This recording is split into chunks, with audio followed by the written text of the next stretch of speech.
नमस्कार, मैं उत्कर्ष और स्वागत है आपका हमारे चैनल द यूथ क्विक में। पूरा देश इस समय कोरोना जैसी गंभीर महामारी से जूझ रहा है। एक तरफ जहां लोग प्रॉपर सैनिटाइजेशन, मास्क और सोशल डिस्टेंसिंग का पालन कर रहे हैं और घरों में कैद हैं, वहीं लाखों और करोड़ों की संख्या में प्रवासी मजदूर और कामगार एक राज्य से दूसरे राज्य की ओर पलायन कर रहे हैं। प्रवासी मजदूरों को उनके घर पहुंचाना सरकार के लिए एक चुनौती बन गया है। वहीं कोरोना का ग्राफ 1 लाख पार होने के बाद सरकार के माथे पर चिंता की लकीर बनती दिख रही है। सरकार अपने हिसाब से कोरोना को हैंडल भी कर रही है, पर नित नए केस और बढ़ता ग्राफ माथे पर चिंता की लकीर खींच रहा है। पर क्या आपको लगता है कि कोरोना ही एकमात्र संकट है जो विगत 2-3 महीनों से पूरे इस भारत देश के साथ खड़ा हुआ है? जी नहीं। कुछ ऐसे संकट भी विगत 1-2 महीनों से आए हैं जो देश के कई हिस्सों में परेशानी के सबब बने हैं, जिसमें विशाखापट्टनम जैसा बड़ा गैस कांड भी शामिल है। आज हम उन्हीं कुछ संकटों को लेकर आपके बीच आए हैं और उनकी चर्चा करेंगे। एक तरफ जहां देश कोरोना से लड़ रहा है, वहीं छत्तीसगढ़ की राजधानी में पीलिया का प्रकोप बढ़ता जा रहा है। अंतिम जानकारी मिलने तक यहां पे मरीजों की संख्या 700 के पार पहुंच गई और 2700 से ज़्यादा संदिग्ध पाए गए। स्वास्थ्य एवं कल्याण विभाग ने लोगों को लक्षण मिलने पर नज़दीकी जांच केंद्र जाने को कहा है। वहीं सरकार ने एहतियात के तौर पर पानी उबालकर और छान कर पीने की सलाह दी और बासी भोजन से दूर रहने को कहा। वैसे रायपुर में पीलिया कोई आज की बात नहीं है, पहले भी इस राज्य के नागरिकों को पीलिया से दो चार होना पड़ा है। इसकी एक खास और बड़ी वजह जो सामने आ रही है वो है यहाँ का दूषित पानी। कई इलाकों में रायपुर के अभी भी पीने का साफ पानी उपलब्ध नहीं हो पाता है, जिसके कारण यह बीमारी हमारे सामने आती है। शासन प्रशासन से लोगों ने इसकी शिकायत भी कई बार की, पर कई मौक़ों पर लीपापोती के बाद मामला शिफर ही रहा। अब तक 17,000 से ज़्यादा घरों का परीक्षण किया जा चुका है और वहीं 67,000 यानी 67,000 से ज़्यादा क्लोरीन टेबलेटों का भी वितरण किया जा चुका है। मगर इन सब के बीच यह कहना गलत नहीं होगा कि जहां एक तरफ छत्तीसगढ़ कोरोना से लड़ रहा है, वहीं दूसरी ओर पीलिया भी उसके लिए एक सिरदर्द साबित हो रही है। असम में कोरोना के केस अन्य प्रदेशों की तुलना में भले कम हों, पर यहाँ अफ्रीकन स्वाइन फ्लू का प्रकोप प्रदेश को चिंता में डाल रहा है। 1921 में सबसे पहले यह फ्लू केन्या में देखा गया था, जिसके बाद अब इसे भारत में पाया गया।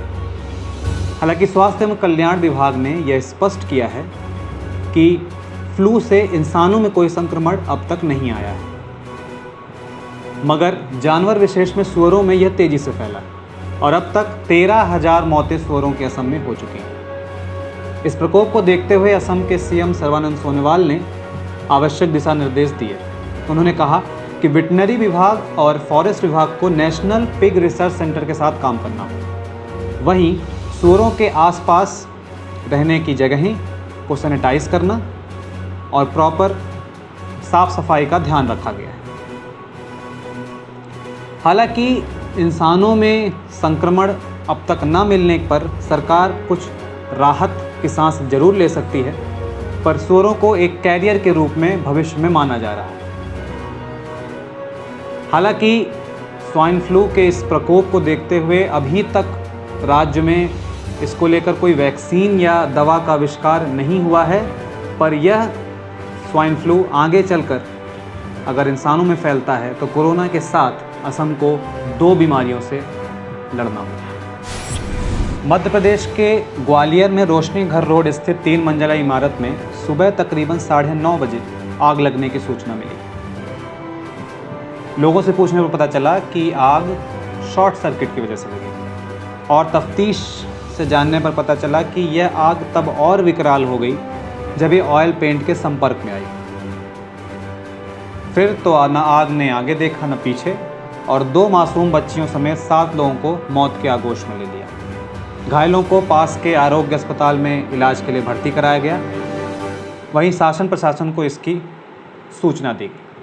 शवों को निकालने के लिए प्रशासन को बगल के मकान को तोड़कर मशक्कत करनी पड़ी।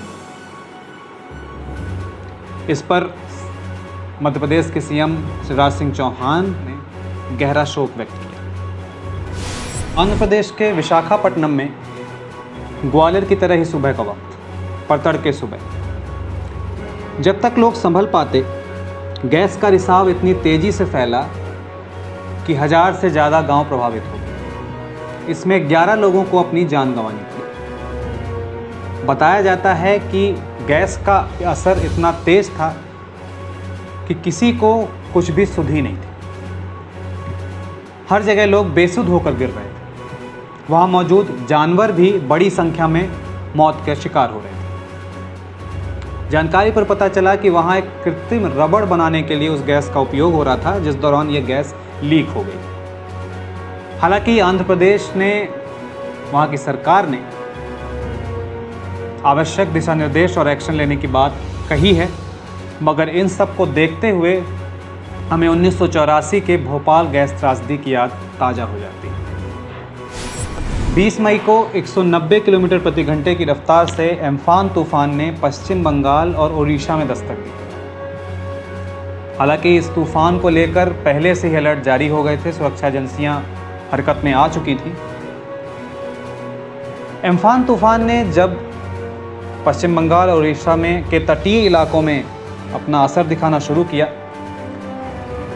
उसके बाद उसके जद में जितने भी घर, गाड़ियां, पेड़, जो भी आया वो क्षतिग्रस्त होता गया। पश्चिम बंगाल और उड़ीसा के मिलाकर 6.58 लाख लोगों को वहां से विस्थापित किया गया। एम्फान तूफान की दस्तक इतनी तेज थी कि वहां मौजूद लोगों के छप्पड़, घर, शासन प्रशासन की बसें, गाड़ियां, पेड़ क्षतिग्रस्त हुए और भारी मात्रा में उखड़कर इधर उधर पड़े मिले। इससे पश्चिम बंगाल के एयरपोर्ट भी जलमग्न हुए, उड़ीसा को भी भारी नुकसान का सामना करना पड़ा। प्रधानमंत्री नरेंद्र मोदी ने इस पर तुरंत एक्शन लेते हुए दूसरे दिन ही पश्चिम बंगाल और उड़ीसा का संयुक्त दौरा किया। उन्होंने दोनों मुख्यमंत्रियों ममता बनर्जी और नवीन पटनायक से मुलाकात की और राहत कोष के नाम पर 500 करोड़ उड़ीसा के लिए और 1000 करोड़ पश्चिम बंगाल के लिए दिए। वहीं दोनों मुख्यमंत्रियों से मुलाकात कर उन्होंने आवश्यक दिशा निर्देश देकर आगे के लिए भी मदद करने का आश्वासन दिया। अब चूंकि ये तूफान जा चुका है, पर इसके पीछे की जो विजुअल्स या हम इमेजेस देखें तो हमें और हमारे दिल को काफ़ी दुख और ठेस पहुंचाते हैं। एक और खबर जो पश्चिम बंगाल के हुगली के तेलनीपारा जगह से है। यहाँ पर इंसानियत को शर्मसार करने वाली एक घटना घटित होती है।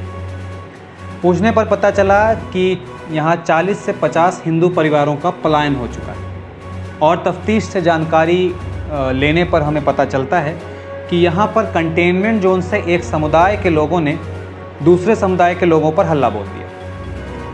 असल में जिस कंटेनमेंट जोन से वो पलायन के क्षेत्र पर जब आए तो वहाँ पलायन वाले क्षेत्र के लोगों ने इसका विरोध किया, जिसके एवज में इन्होंने लोगों को डराना धमकाना, घरों को जलाना और तोड़फोड़ शुरू कर दी। ये घटना 4 दिन तक चली, जिसमें कई घर जले, लोगों को, परिवारों को अपने घर छोड़कर दूसरी जगह जाने पर मजबूर होना पड़ा। हालांकि शासन प्रशासन को इसकी जानकारी दी गई, डीआईजी, आईजी से लेकर बड़े पुलिस बल अधिकारी वहां मौजूद रहे, पर 4 दिन तक वो इस हिंसा को नहीं रोक पाए। हालांकि इस घटना को लेकर 129 लोगों की गिरफ्तारी जरूर हो चुकी है, पर आश्चर्य की बात यह है कि यह घटना मेन स्ट्रीम मीडिया का मुद्दा नहीं बन पाई। 1-2 मीडिया चैनलों ने भले ही इस खबर को दिखाया हो, इस पर एक शो किया भी था, मगर मुख्य जो टीवी चैनल हैं उन्होंने इस खबर पर ज़्यादा जोर नहीं दिया। तो आज के हमारे इस वीडियो में इतना ही। ये कुछ संकट जिनकी चर्चा हमारे लिए करना बेहद ज़रूरी था और हमने आपसे वो जानकारियाँ साझा की जो हमारे पास मौजूद थी। आगे ऐसे और नए मुद्दे, नए टॉपिक्स के साथ हम फिर से आपके सामने आएंगे। तब तक के लिए मुझे दीजिए इजाज़त। नमस्कार।